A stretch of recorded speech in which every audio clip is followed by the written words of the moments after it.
Hey, hello. This is Stuck in Traffic with Wolf Gorlick. A couple minutes of IT security.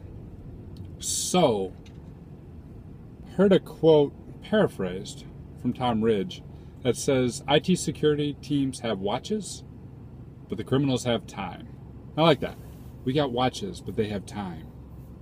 And so we talked about it on Twitter a little bit, and I like the second line which we came up with, which is IT security teams have watches, they have time, so let's make them waste time on our watch.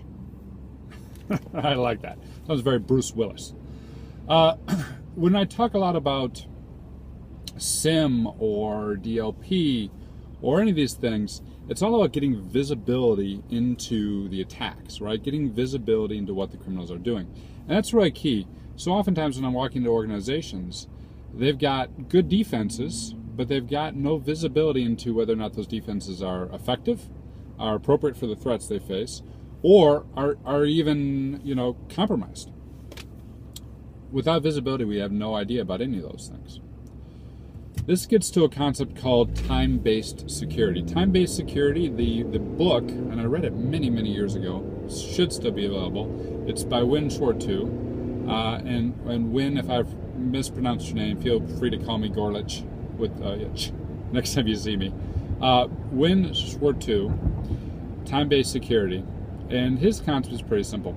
It's that you're only secure if your prevention time that your prevention will stand up to an enemy, is greater than your detection and response. So what does that mean? Let's say we've got a website with WAF in front of it, secure coding practices, IPS IDS, standard firewall, standard DMZ, etc.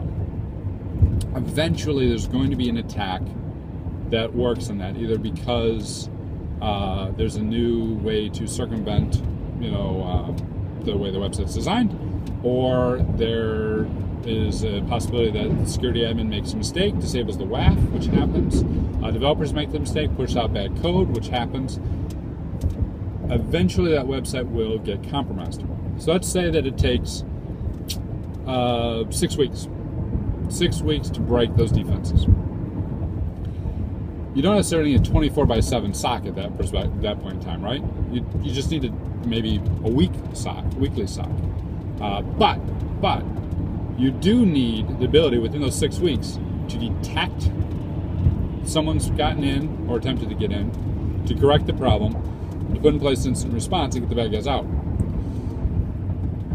And it's almost always that last part that fails. Maybe they've got good logs, but no one's reviewing them. Maybe they've got good logs and good reviews, but no one knows what to do when a criminal breaks in because they haven't done instant response drills and they haven't mocked it up. Any number of those things. And that's why so oftentimes when we hear about these breaches, the Verizon data breach report number is the one that gets cited the most. It says it's like 200 days to respond to most attacks. Clearly not secure. If you want to be secure, your prevention has to be longer than detection and response. And detection and response has to be formalized, practiced, and in part automated. So that's TBS. Take a look at it. Google on Winn. He's got some interesting videos about this. He's been talking about it for a long time. Like I said, this was one of the first books I read on security. So, probably 10, 20 years old at this point in time. But still very, very valuable piece of information, and still something that most security teams and most security functions are overlooking. That detection response is vital to have. All right, have a good one.